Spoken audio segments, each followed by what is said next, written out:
suis à la campagne à Ayas, en Sud-Gironde. J'ai 43 ans. Je suis agriculteur depuis 3 ans. Ici, on a nos poules pondeuses. On a entre 100 et 250 poules pondeuses selon les saisons, selon les bandes. On a 2,5 hectares de vergers diversifiés, dont 1000 m² de serre dans laquelle on a des fruits exotiques. Des bénévoles qu'on reçoit, qui nous aident à nos activités de la ferme en journée et en échange du gîte et du couvert. Il y a plusieurs motivations. Déjà moi avant je voyageais énormément avant de me reconvertir agriculteur. Donc je rencontrais beaucoup de monde, beaucoup de cultures.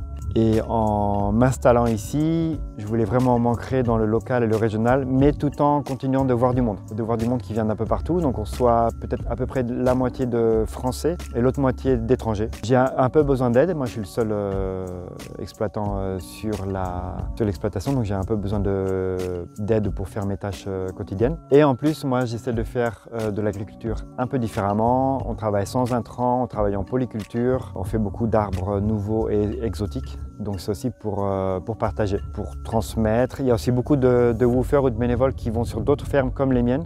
Du coup, eux aussi m'apportent beaucoup d'éléments sur ce qu'ils ont vu, ce qu'ils ont fait. Donc du coup, c'est vraiment des échanges donnant-donnant, quoi. Déjà, je suis sur le site de Woof France, donc en tant qu'hôte. Les 2/3 passent par le site du woofing. En gros, moi j'ai présenté la ferme et les activités, eux se présentent, ils me font une demande s'ils peuvent venir et s'il y a affinité, on donne suite. Pour l'accueil, donc voilà, donc il y a 2 dortoirs de woofers. C'est nous qui fournissons la nourriture, mais c'est pas nous qui faisons les repas. Donc le midi on cuisine, on mange ensemble. Le matin et le soir ils sont autonomes comme je disais. Donc on partage les activités le matin, en gros on fait 9h midi et l'après-midi on fait 14-17. J'essaie de faire ensemble en sorte de combiner des woofers ensemble pour qu'il n'y ait jamais un woofer qui se retrouve tout seul le soir. Donc si j'ai 2 woofers séparés qui me font des demandes, j'essaie de les faire matcher sur la même période. Donc on reçoit toute l'année, mais en gros on reçoit un mois des woofers, un mois pas de woofers, en grosso modo quoi. Ou alors 2 semaines, mais il n'y a pas toujours du monde. J'ai pas d'attente particulière en termes d'expertise, parce qu'on vraiment on fait pas grand chose déjà de très... où il y a vraiment de la connaissance à avoir. Je les prends plutôt à la motivation. Je dirais que la durée sur laquelle je reçois le plus de monde, c'est 2 semaines. J'aime pas recevoir moins d'1 semaine parce qu'en moins d'1 semaine, t'as pas le temps vraiment de prendre le rythme de la ferme. Donc 2 semaines, c'est la durée la plus représentative. Il y en a pas mal qui commencent à rester 1 mois. C'est très bien aussi 1 mois parce qu'après, ils peuvent faire pas mal de travaux en autonomie.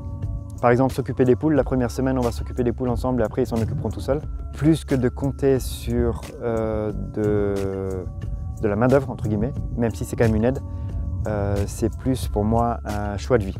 Donc déjà, il faut aimer ça, il faut aimer recevoir, il faut aimer voir du monde, il faut aimer investir du temps parce qu'au début, quand ils arrivent, tu dois présenter comment tu fonctionnes. Quand tu commences une nouvelle activité, tu dois investir entre guillemets du temps à leur montrer pour une période qui est relativement courte. Voilà, ça m'aide un peu. Je ne pense pas que ça remplace des saisonniers ou du salariat, mais ça m'aide aussi dans le sens où je ne suis pas seul. Donc au moins, même si ça va peut-être pas me faire l'équivalent d'un saisonnier, au moins je vais faire des tâches en groupe, donc ça permet de papoter, de tisser des liens, etc.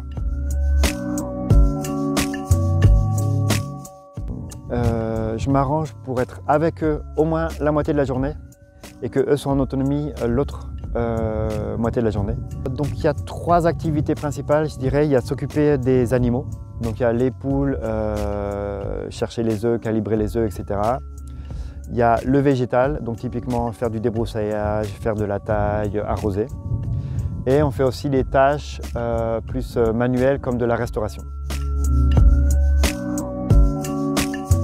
Il ne faut pas que ça représente de l'intendance. Bon, la seule intendance que ça représente, c'est qu'il faut quand même que j'aille faire les courses. Souvent les woofers ne sont pas motorisés, donc c'est à moi de faire les courses. Mais bon, je les fais pour moi, donc c'est juste augmenter. Deuxièmement, je pense qu'il faut être transparent dans la description de ton exploitation et des activités que tu veux faire pour pas qu'il y ait des faux espoirs. Par exemple, ici on est sur une ferme arboricole, mais on ne va pas passer toute l'année à récolter des fruits. Il y a plein de tâches qui sont relativement ingrates Mais moi, c'est bien décrit, enfin, en tout cas, j'estime que c'est bien décrit dans la description de mon lieu. Et quand les woofers me font des demandes, je leur dis, bah là, cette semaine, on va faire telle ou telle tâche, est-ce que ça te va? Et vis-à-vis de l'autre, je pense qu'il faut vraiment pas hésiter à garder des temps en famille ou des temps non collectifs.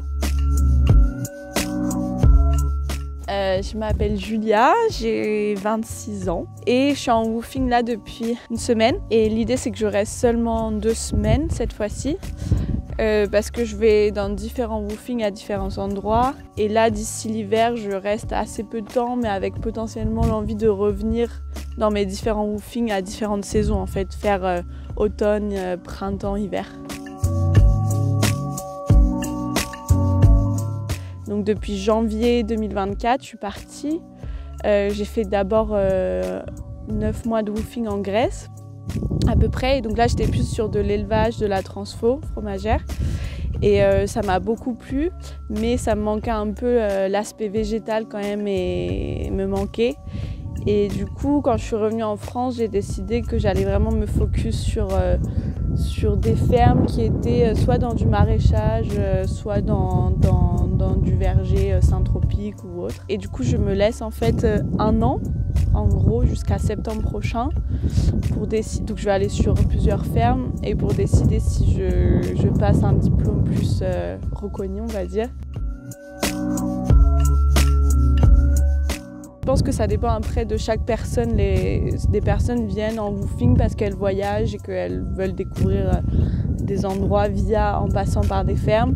Moi, c'est vraiment plus pour l'aspect pédagogique et apprendre des choses pratiques et voir comment fonctionne une ferme, l'aspect aussi économique d'une ferme. Ouais, j'insiste vraiment sur le fait que c'est différent qu'un travail salarié parce que par exemple avant, du coup, pour pouvoir faire ce woofing, je bosse, je fais des saisons, j'ai fait des vendanges et de la châtaigne. Et là, j'étais vraiment 8 heures par jour à bosser. Alors que là, c'est pas le cas, on a du temps aussi si on a envie de lire, de découvrir d'autres choses. Donc voilà.